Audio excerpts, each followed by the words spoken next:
Pemirsa, Timnas U22 Indonesia gagal melaju ke babak semifinal SEA Games 2025 cabang sepak bola putra meski berada di peringkat kedua klasemen grup C dengan 3 poin dari 2 pertandingan.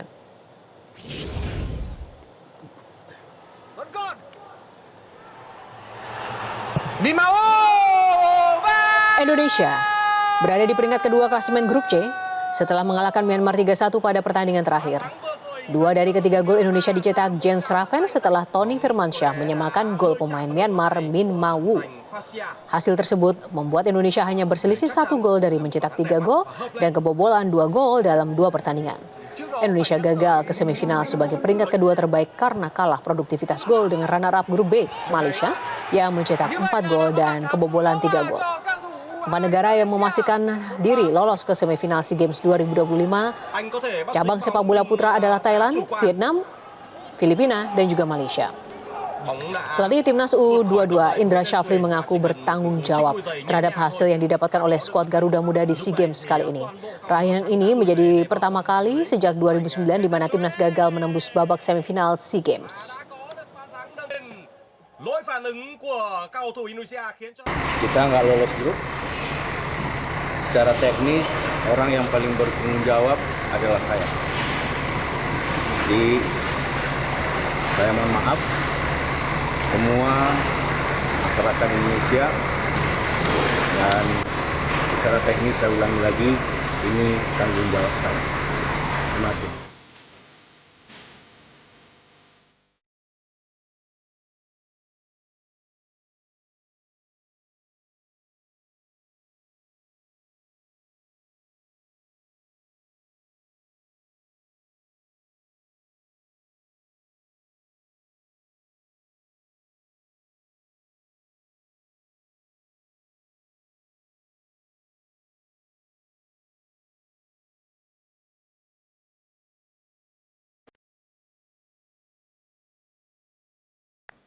Pemirsa, kesempatan terakhir untuk meloloskan diri dari lubang jarum gagal dimaksimalkan Timnas Indonesia U22 meski menang 3-1 dari Myanmar pada laga pamungkas grup C SEA Games di Stadion Peringkatan 700 Chiang Mai Jumat kemarin. Skor itu belum cukup membawa Indonesia ke semifinal. Ada apa dengan Timnas Garuda Muda yang gagal mempertahankan medali emas dan harus pulang lebih awal dari ajang SEA Games Thailand 2025? Sudah bersama kami pengamat sepak bola M. Kusnaini. Bungkus, selamat sore. Selamat sore, Yohana. Ya, Bungkus, usai gagal membawa Timnas U22 tembus ke semifinal, pelatih Indra Syafri mengaku bertanggung jawab secara teknis atas kegagalan itu. Menurut Anda, apakah kegagalan ini semata-mata hanya persoalan kepelatihan atau apa? Ya, secara keseluruhan memang setiap tim sepak bola ketika tidak mampu memenuhi target yang ditetapkan, maka yang bertanggung jawab adalah pelatihnya ya. Dan menurut saya kali ini sebetulnya pelatih sudah mendapatkan hampir semua yang dibutuhkan untuk membuat tim ini bisa berprestasi maksimal ya. Materi pemain kita bagus, bahkan mungkin dibanding Filipina, dibanding Malaysia bahkan, kita sebetulnya punya tim yang materinya lebih bagus. Mungkin seimbang lah dengan Vietnam dan Thailand, tapi dibanding Filipina, Malaysia, materi pemain kita lebih bagus. Ada pemain yang bermain di Eropa meskipun masih di tim lapis kedua ya. Ada pemain yang sudah bermain reguler di Liga dan itu sebetulnya sangat menguntungkan. Bahkan ada pemain yang sudah pernah juga mengantarkan Indonesia menjadi peraih medali emas di SEA Games sebelumnya. Jadi tim ini memiliki materi pemain yang bagus, ditambah persiapannya juga cukup bagus. Kita ingat beberapa pertandingan uji coba juga sudah dilakukan oleh timnas SEA Games menghadapi lawan-lawan yang kuat termasuk menghadapi tim dari Afrika. Itu semua sebetulnya merupakan bagian dari upaya untuk mempertahankan medali emas dan sudah dilakukan dengan cukup baik. Hanya memang penampilan di SEA Games kali ini, saya pikir semua orang mungkin akan menganggap bahwa tim yang bermain di SEA Games ini dua pertandingan tampil di bawah ekspektasi masyarakat. Jadi menurut Anda dari sisi persiapan tidak ada hambatan sama sekali ya? Dan tidak berpengaruh dalam aspek kegagalan timnas ini? Betul, jangan lupa kompetisi kita ini diliburkan demi untuk mendukung SEA Games. Jadi beberapa pemain yang sudah biasa bermain di liga reguler bersama timnya, itu kan akhirnya tidak bisa bermain di liga. Nah, untuk mendukung supaya timnas bisa optimal, liga sempat diliburkan. Dan ini bagian dari upaya untuk membuat persiapan tim lebih optimal. Jadi artinya dari segi persiapan, tim kita ini persiapannya sangat baik ya. Materi pemain bagus, dicoba juga, personil juga bagus. Kalau dari perpaduan personil dengan pemain lokal dan juga yang nggak lokal menurut Anda seperti apa? Ya, ini komposisi yang sangat bagus karena pemain-pemain lokalnya pemain-pemain yang berpengalaman ya bermain di liga. Pemain-pemain diasporanya pemain yang memang memenuhi apa yang kurang dari pemain yang ada di kompetisi domestik. Kita kurang di striker, kita punya Mauro, kita kurang di posisi back, kita punya Dion Marks. Jadi kita punya kombinasi yang cukup baik antara pemain yang bermain di kompetisi domestik dengan pemain yang bermain di luar negeri ya. Dan itu membuat tim kita dari materi pemain sangat baik. Hmm, Kalau begitu faktor utama menurut Anda apa? Karena ini lagi-lagian kita berhadapan dengan penyelesaian akhir atau finishing yang menjadi PR besar nih bagi tim kita dan sepertinya memang apakah ini juga lawan sudah bisa membaca sebelumnya terkait dengan pola dari timnas U22 kita? Iya, jadi kita datang ke SEA Games itu kan sebagai juara bertahan. Kita datang ke SEA Games dengan status sebagai salah satu tim unggulan.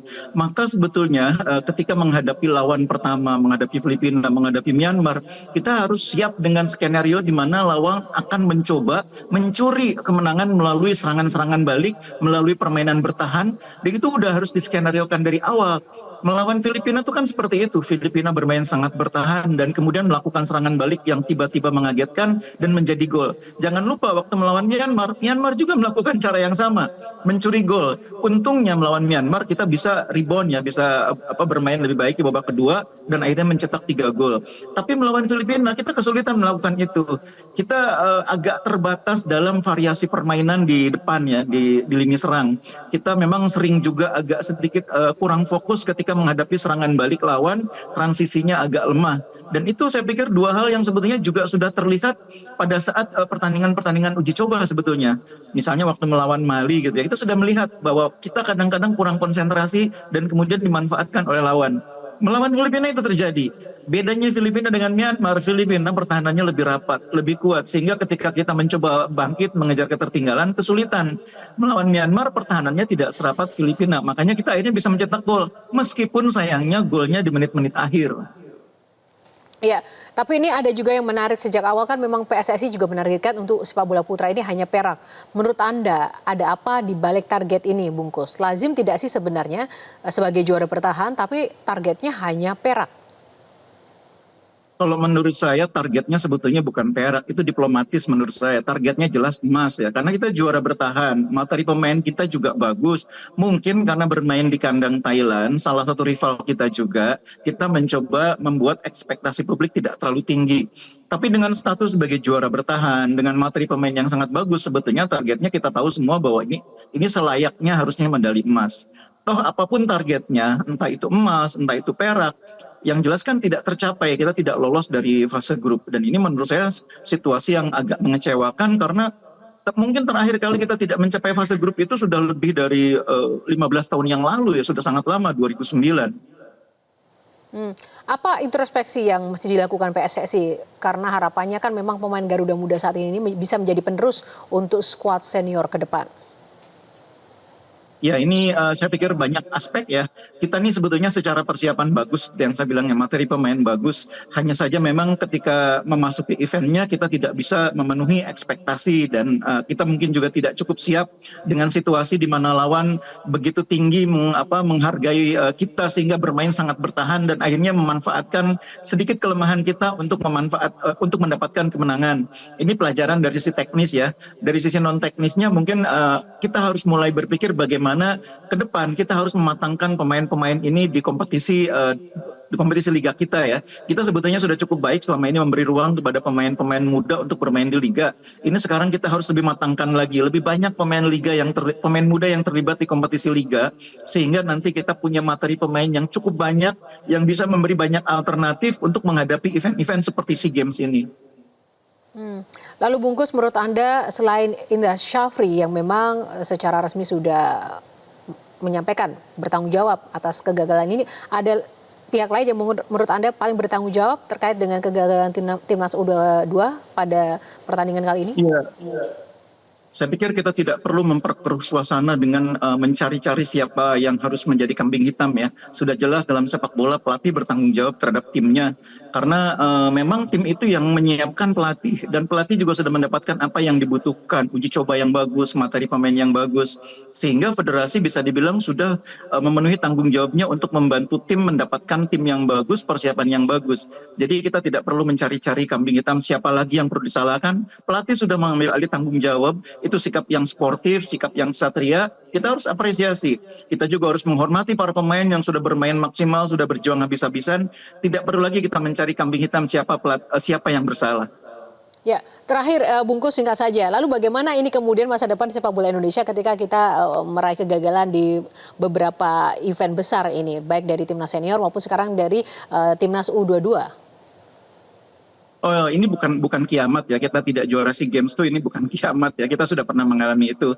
Ini kita sudah punya jenjang tim yang cukup baik dari senior sampai 17 ya. Kita tetap harus optimis. Kegagalan ini saya pikir bisa kita atasi, kita tampil lebih bagus lagi di Piala AFF nanti U22 di SEA Games berikutnya.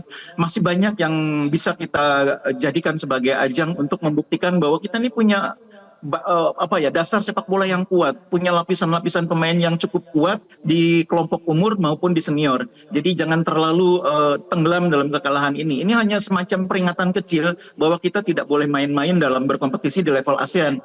Jangan terlalu tinggi berpikir kita mau Piala Dunia, kita mau Piala Asia. Kalau di ASEAN saja kita belum bisa konsisten. Baik, terima kasih Bungkus untuk ulasannya langsung bersama Metro hari ini. Salam sehat selalu. Kita jelajahi cara baru mendapatkan informasi. Download Metro TV Extend sekarang.